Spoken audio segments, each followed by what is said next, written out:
Mas Ridwan, langkah terkini dari Arab Saudi dan Kuwait ya. Kalau Arab Saudi, informasi terbaru, jadi sebenarnya informasi yang didapatkan sebenarnya pejabat Saudi ini marah pada saat Trump mengumumkan Project Freedom tanpa berkonsultasi dulu dengan negara-negara Teluk, termasuk Arab Saudi, sehingga menutup sementara wilayah udara dan pangkalan militernya di Arab Saudi. Nah, namun setelah kemudian dihentikan Project Freedom, pangkalan militer Amerika Serikat dari Prince Sultan Airbase itu dibuka kembali untuk Amerika Serikat. Nah, artinya syaratnya ini kan Project Freedom harus dihentikan terlebih dahulu. Nah, Anda melihat apakah ini menandakan peta dukungan negara-negara Teluk tersebut sebenarnya terhadap operasi militer Amerika Serikat di Selat Hormuz, Mas Ridwan? Ya, terima kasih. Pertama, kita selalu menganggap bahwa Arab Saudi tidak pernah bergeser untuk setia kepada sekutunya, yakni Amerika Serikat ya. Walaupun dalam situasi sekarang ini dominasi Iran tampak sekali, mereka bertahan dalam serangan yang luar biasa gencar selama 46 hari, kemudian penutupan blokade Selat Hormuz dan kapal-kapal militer Amerika. Tetapi tampaknya Arab Saudi, Bahrain, kemudian Uni Emirat Arab masih tetap berpihak atau bersama Amerika. Dalam hal ini itu firm sekali, kelihatan sekali bahwa memang mereka belum berubah ya sikapnya dari awal. Walaupun kita bisa memahami bahwa dengan resiliensi atau daya tahan Iran yang sedemikian kuat ya, pasti akan mengkhawatirkan buat mereka karena mereka menganggap bahwa Iran makin dominan dan bisa kemudian menjadi satu negara paling berpengaruh di kawasan.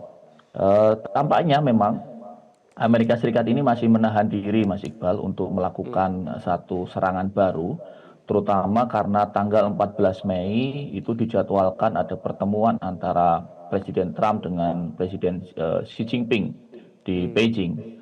Dan tentu saja serangan sebelum itu pasti akan menimbulkan situasi yang awkward, situasi yang aneh, situasi yang kaku dalam pertemuan di Beijing. Karena kita tahu bahwa selama ini Tiongkok adalah bagian dari sahabat dekat Iran.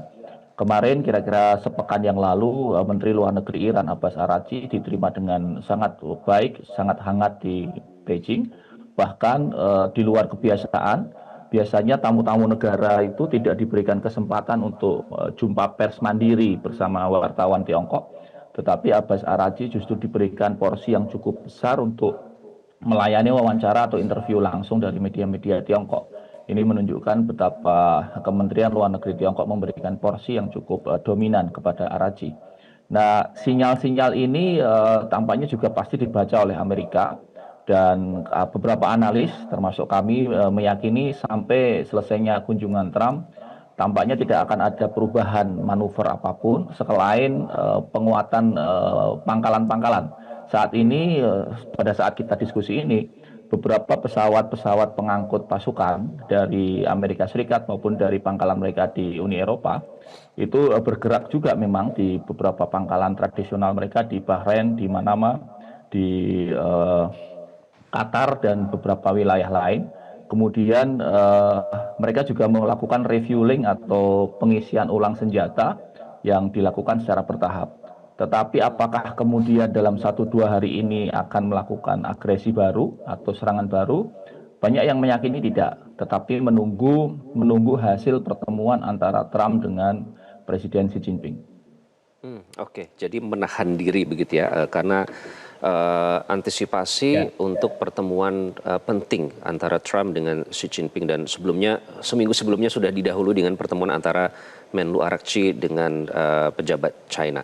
Nah, Mbak Dina, kalau memang Amerika Serikat menahan diri ya tadi yang disebut oleh Mas Ridwan, ini kan berbeda dengan negara-negara lain di kawasan. Arab Saudi kan sebenarnya masih bisa memindahkan minyak tanpa kapal itu harus transit melalui Selat Hormuz. Nah, mungkin itu juga yang menyebabkan Arab Saudi ini pejabatnya disebut marah pada saat Trump mengumumkan Project Freedom tanpa berkonsultasi dengan mereka. Artinya ini merupakan salah satu pemain yang paling berpengaruh yang dianggap oleh Amerika Serikat.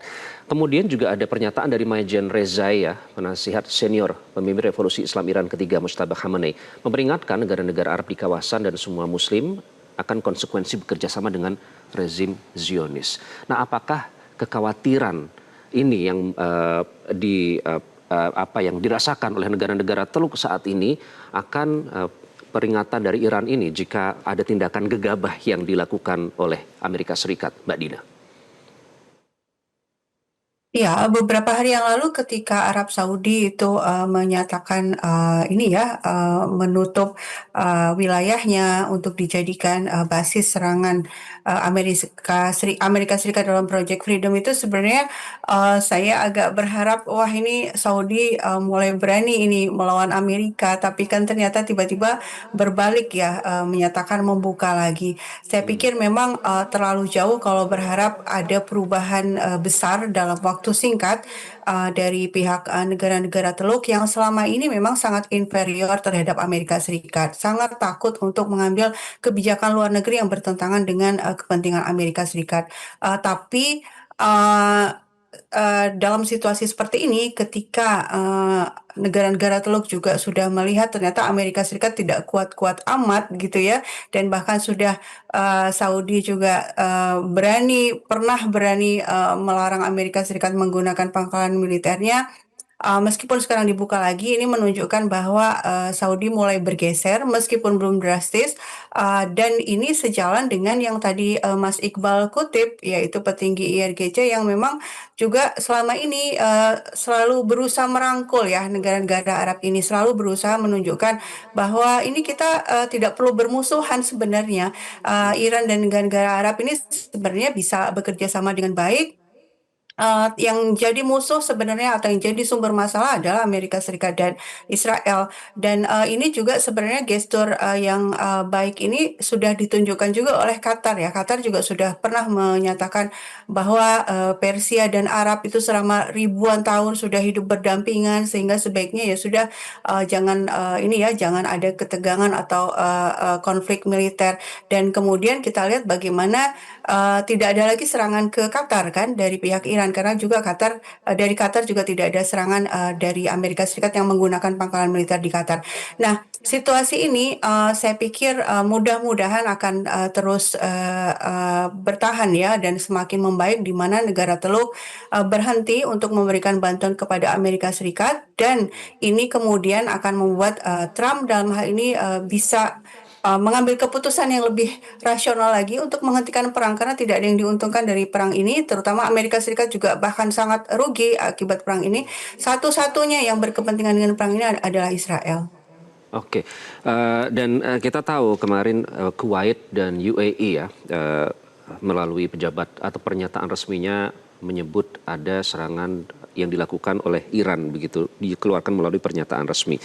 Nah, kalau kita melihat Mas Ridwan, ini kan mengutip laporan agen intelijen Amerika Serikat ya, saya baca di Washington Post, ini dikutip dari agen intelijen luar negeri Amerika Serikat bahwa Iran ini bisa mempertahankan blokade Hormuz selama 4 bulan tanpa menderita konsekuensi ekonomi yang berarti.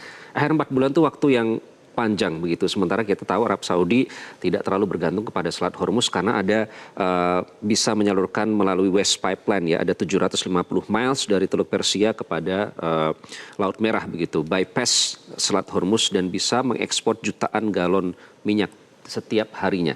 Nah, ini apakah artinya ada ada shifting dukungan kalau tadi disebut Mbak Dina?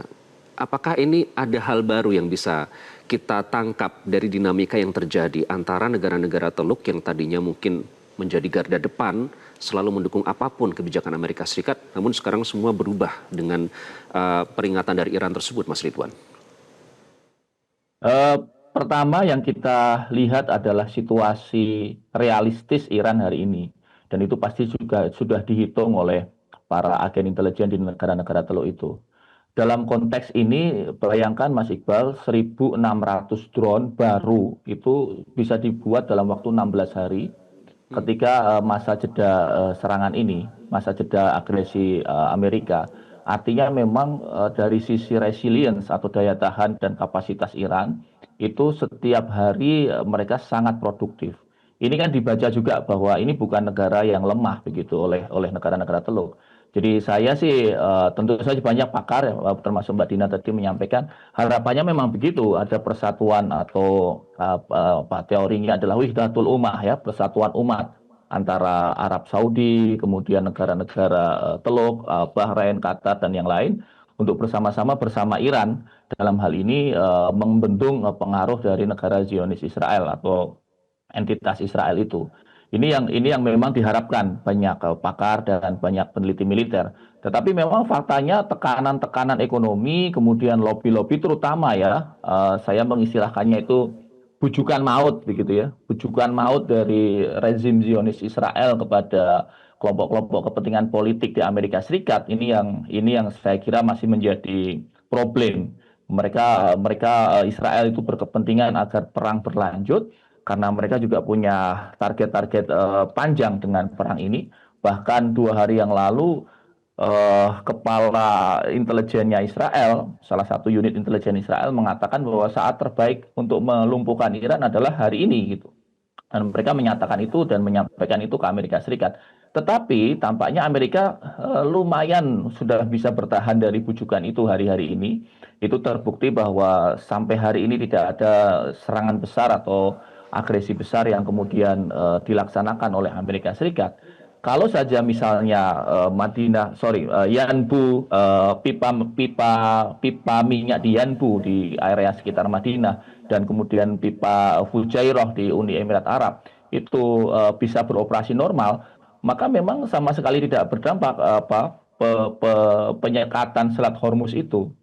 Artinya Iran boleh kemudian beroperasi di sana, menarik pajak dari Selat Hormuz, kemudian menarik pajak dari kapal yang lewat, tetapi itu tidak akan berdampak bagi Arab Saudi dan tidak akan berdampak bagi Uni Emirat Arab.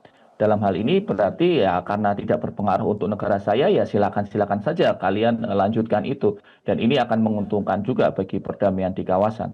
Tampaknya memang kita harus menunggu Mas Iqbal bahwa Trump tidak akan secara gegabah melanjutkan agresi ini tapi di sisi lain ya yang tadi yang kita khawatirkan ya bujukan maut dari Zionis Israel ini yang terus-menerus dihembuskan.